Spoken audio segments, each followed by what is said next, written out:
የኢየሱስ የመስቀል ሥራ ስለኔ በእግዚአብሔር ፊት በቂ ነው፣ ብቁ ነው። ኢየሱስ ጨርሷል። በቃ አለቀ፣ ተቀምጧል። እግዚአብሔር ተቀብሎ ነው ያስቀመጠው። ኢየሱስን የተቀበለው ለማን ነው? ለኔ። አሁን የመጨረሻ ተስፋችን ኢየሱስ በከበረበት በዛ ክብር ከኢየሱስ ጋር አብሮ ተቀላቅሎ መከበር ነው። አሁን በሰማይ በሰውነቱ እኛን ወክሎ ይታያል። በእኔ ቤት ለዘላለም መኖር ይችላል። ለምን? ኦልሬዲ በአንተ ሥራ ረክቼ ይሄው ቁጭ በል ብዬሃለሁ። አንድ ሊቀ ካህን ተቀምጦ ያቅም ኢቭን ወንበር አይታሰብም። ቅድስተ ቅዱሳን ውስጥ ኢየሱስን ምን ብሎ ይጠራዋል ጴጥሮስ? አዳኛችንና አምላካችን። ሂ ኢዝ አወር ጋድ ኤንድ ሴቪየር።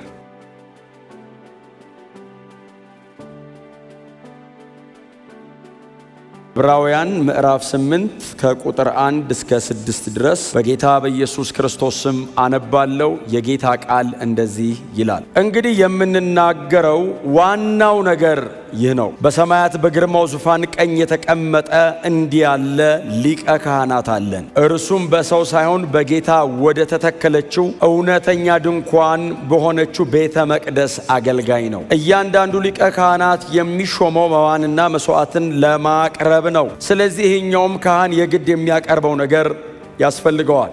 እርሱ በምድር ቢኖር ኖሮ ካህን ባልሆነም ነበር። ምክንያቱም በሕጉ በታዘዘው መሠረት መባን የሚያቀርቡ ሰዎች አሉ። እነርሱ ያገለገሉት በሰማይ ላለችው መቅደስ ምሳሌና ጥላ በሆነችው ውስጥ ነው። ሙሴ ድንኳኒቱን ለመስራት በተነሳ ጊዜ በተራራው ላይ በተገለጠል ምሳሌ መሠረት ሁሉን ነገር እንድታደርግ ተጠንቀቅ የሚል ትእዛዝ የተሰጠው በዚሁ ምክንያት ነው። ነገር ግን ኢየሱስ መካከለኛ የሆነበት ኪዳን ከቀድሞ እንደሚበልጥ ሁሉ የተቀበለውም አገልግሎት ከእነርሱ አገልግሎት ይበልጣል። ይህም የተመሰረተው በተሻለ የተስፋ ቃል ላይ ነው። ኢየሱስ ሥራ ጨርሶ ተቀምጧል። የብሉይ ኪዳን ካህናት ቅድስተ ቅዱሳኑ ሲገቡ ወንበር የለም። ምንም አይነት የብሉይ ኪዳን ሊቀ ካህን ተቀምጦ አያውቅም። ቅድስተ ቅዱሳን ቆመው የቆዩትን ያህል ሰዓት ይቆዩ፣ ቀን ይቆዩ፣ ሌሊት ይቆዩ፣ ሳምንት ይቆዩ፣ ወርም የሚያቆያቸው ከሆነ ይቆዩ። መቀመጥ አይቻልም ቅድስተ ቅዱሳን። ለምን? ስራው አያልቅም። እስቲል እግዚአብሔር ተቀብያለሁ ሲለው ስራ አይጨርስም። ተመልሶ እንደገና ይወጣል። የሚቀጥለው ዓመት ለመመለስ አገልግሎቱ አይጠናቀቅም። ይዟቸው የሚመጣቸውን ሰዎች ማጽደቅ አይችልም፣ መሸፈን ነው የሚችለው። ኢየሱስ ስለጨረሰ እዛው ቁጭ ብሏል። መቀመጥ የሚያመለክተው ስራ መጨረስን ነው። ጻፉት ይሄንን። ሲሞት ከሰባቱ ቃላት መካከል የመጨረሻው ቃል ተፈጸመ ቴቴሌስታይ ማለት ምን ማለት መሰለ? ፔ ኢን ፉል ባይ ዘ ወይ ተፈጸመ የሚለው የግሪክ ቃል ሙሉ ተከፈለ አለ ኢየሱስ። እግዚአብሔር ከዚህ በኋላ በዕዳ አይዘንም። ያየን በሙሉ ባለዕዳ ይለናል። ሰይጣንም ቆሞ እኛን ባለዕዳ ይላል። ኢየሱስ መጣ መስቀል ላይ አብ ከሰማይ ነፃ ናችሁ አለን። አይታመንም፣ በፍጹም አይታመንም። የሞት ፍርድ ነው የሚገባኝ። አዎ እየጠበቅኩ ነው። ባይዘው ፍርዱ ወንበር አጠገብ ቆሜ ሊገለኝ ነው፣ ሊቀስፈኝ ነው። በምን አይነት ሞት ነው የሞት? አሟሟትን ነው የምትመርጠው። መሞት ምንም ጥርጥር የለው።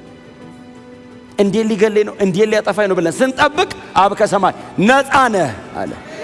ጌታ ኢየሱስ ክርስቶስ የመጨረሻውን ክብር ተጎናጽፎ ነው የተቀመጠ። ኢየሱስ የከበረበት ክብር የመጨረሻ ነው። ከሱ በፊት እንደዚህ ከብሮ የሚያውቅ የለም። ከዚህም በኋላ እንደዚህ የሚከብር የለም። የመጨረሻው ክብር የኢየሱስ ነው። በግርማው ቀኝ አስቀመጠ። ምንም ነገር ከዚህ በኋላ ቢከብር የኢየሱስን ያክል አይከብርም። አሁን የመጨረሻ ተስፋችን ኢየሱስ በከበረበት በዛ ክብር ከኢየሱስ ጋር አብሮ ተቀላቅሎ መከበር ነው። እግዚአብሔር ይቅር ብሎሃል የሚል መልእክት አይደለም ደጅ የምሰማው፣ ገብቼ ክብሩን አየዋለሁ። ጌታ ኢየሱስ ክርስቶስ እንደዚህ አለ፣ አባት ሆይ በምድር የሰጠኸኝን ሥራ ፈጽሜ አከበርኩ። ዓለም ሳይፈጠር በፊት በነበረኝ በአንተ ዘንድ ባለኝ ክብር አክብረኝ። የሰጠኸኝን ሥራ ፈጽሜ አክብሬሃለሁ። ኦልሬዲ ኢየሱስ ወደ ክሮስ እየሄደ የሰጠኝ ሥራ ይሄ ነበረው፣ ፈጸምኩት፣ ጨርሼ አከበርኩ አለውና ሰማይና ምድር ወይንም ዓለማት ሳይፈጠሩ በፊት ምንም ሳይኖር እኔ እናንተ ሲል ጴጥሮስ ገና መንፈስ ቅዱስ አልተሞላ፣ ገና 33 ዓመቱ ነው የሚያወራው። ዓለም ሳይፈጠር በፊት በአንተ ዘንድ በነበረኝ በዚያ ክብር አክብረኝ። አብ ከሰማይ አከብረዋለሁ። ዝም ብዬ ልክበር አይደለም ያለው። የሰጠኝ ሥራ አለው፣ ፈጸምኩት፣ አለቀ፣ ሥራው ጨረስኩ። የብሉይ ኪዳን አባቶች፣ ካህናቱ፣ ነቢያቱ ሁሉ ተረባርበው በጣም ትንሽ ነው ብለርድ የምታደርግ ነገር ያሳዩን። ኢየሱስ መጥቶ በ33 ዓመት ተኩል ዘላለምን ዘግቶት ወጣ። የፍጥረትን ዘላለም ቀይሮት ኢየሱስ ጨረስኳል። አሁን መልሰኛለሁ። ወዴት ነው የሚመልሰው? ወደ ነበረው ክብር ነው የሚመልሰው። ኢየሱስ ጨርሶ ወዴት ነው የገባው? ወደ ነበረበት ነው የገባው። ለዛ ነው ፈጸመ ሄደ ይልና በቀኙ ተቀመጠ። አብ ነው አክባሪ። በመለኮትነቱ ላይ ሰውነትን ጨምሮ ወደ ምድር ታዞ አባቱ አርግ ያለው ለማድረግ ነው የመጣው። ቃሉ እኮ ፈንክሽናሊ ሰቦርዲኔት ኢየሱስ በምግባር መገዛቱን የሚያመለክት እንጂ ፖዚሽናል አይደለም። ቃሉ ፖዚሽናል አይደለም። በማንነት ደረጃማ ኢየሱስ ለዘላለም የኖረ እግዚአብሔር ወልድ ነው። አሁን እየተናገረ ያለው የተሰጠውን ሥራ ጨርሶ በእግዚአብሔር ፊት እያቀረበ ነው። ሁሉን ላስገዛለት ይገዛል ማለት ፈንክሽናሊ በተግባር በምግባር ደረጃ መገዛቱን እሺ ማለቱን መታዘዙን የሚያመለክት እንጂ በማንነት ደረጃ ዓለማት ሳይፈጠሩ ለዘላለም ከአብ ጋር የኖረ ነው። ኢየሱስ አዲስ ክብር ውስጥ አይደለም የገባው፣ የነበረው ጋር ነው የተመለሰው። በፍጹም ሰውነቱ ለዘላለም ደግሞ ከዚህ በኋላ ስለኛ በሰማይ ይታያል። ይሄ የእምነታችን ሚስጥር ነው። ባይዘው በፍጹም ሰውነቱ በእግዚአብሔር ፊት ደግሞ እኛን ወክሎ ቀርቦ ይታያል። በእግዚአብሔር ወልድነቱ ደግሞ በአማኞች ውስጥ ሁሉ ደግሞ ይኖራል። ኢየሱስ በአብ ቀኝ ይታያል ስላንተ። አዎ አሁን እየታየ ነው። በአንተ ውስጥ ይኖራል። ኦፍ ኮርስ አሁን አለ እኔ ውስጥ። አሁን በሰማይ በሰውነቱ እኛን ወክሎ ይታያል። የዘላለም አምላክ በመሆኑ ደግሞ በሁላችን ውስጥ ደግሞ በእምነት አድሯል። ሳክሪፊሻል የሆነውን የመስዋዕትነት ሥራውን ጨርሶ ተቀምጧል። በማላጅነቱ ደግሞ ሁል ጊዜ በእግዚአብሔር ፊት ስለኛ ቆሞ ይታያል። በመለኮትነቱ በእኛ አድሮ ለዘላለም እያጽናና ጸጋ እየሰጠ እየደገፈ ከኛ ጋር ይኖራል። ክብር ለዘላለም ለአምላካችንና ለአዳኛችን ለጌታ ለኢየሱስ ይሁን። ኢየሱስን ምን ብሎ ይጠራዋል ጴጥሮስ? አዳኛችንና አምላካችን። he is our God and savior, our God and savior። ወዳጆቼ ኢየሱስ ስለኔና ስለናንተ ነው ስራ የጨረሰው። ምንም አሳይመንት የለበትም። የሚከፍለው ዕዳ በላዩ ላይ የለበትም። ስለኔ ነው። ስለ በደለኛው ስለ ኃጢአተኛው ሰው ነው ጨርሶ ተቀምጧል የሚለው ስለኔ ነው። ፈጽሞ በእግዚአብሔር ፊት አለ የሚለው ስለኔ ነው። ስለ አንድ ኃጢአተኛ ስለኔ ነው። ይሄንን አንደርስታንድ ማድረግ በእግዚአብሔር ቤት የምኖርበትን ነፃነትን ይቀይረዋል። በጣም ብዙ ሰው ለክርስቶስ ደም በመስቀል ላይ ለሰራው ስራ እግዚአብሔር ኢየሱስን በሙላት ለመቀበሉ ያለው መረዳት በጣም ጠባብ ስለሆነ በእግዚአብሔር ቤት ሲኖር አባሮች ነው የሚጫወተው። ይይዘኛል፣ ይገለኛል፣ ይቀጣኛል፣ እሞታለሁ እያለ አባት በክርስቶስ ኢየሱስ በኩል በሙላት ተቀብሎ ነፃ ነህ እንዳለው ሰው መቀበል ያቅተዋል። ነፃ ነህ ሲባል ለኃጢአት አርነት የሰጠ ይመስለዋል። ቆይ የሚቀራለ ታገል ሲባል ለጽድቅ የጨከነ ይመስለዋል። አይደለም። የኢየሱስ የመስቀል ሥራ ስለኔ በእግዚአብሔር ፊት በቂ ነው፣ ብቁ ነው። ኢየሱስ ጨርሷል። በቃ አለቀ፣ ተቀምጧል። እግዚአብሔር ተቀብሎ ነው ያስቀመጠው። ኢየሱስን የተቀበለው ለማን ነው? ለኔ። ስለ ጥላውን የከፈልከው ነው፣ ተቀብየዋለሁ። ስለ ሰው ልጆች ተቀብየዋለሁ። ስለዚህ በአንተ ምክንያት ጥላሁንን ነፃ ነህ ብየዋለሁ። መቼ? ለዘላለም። በእኔ ቤት ለዘላለም መኖር ይችላል።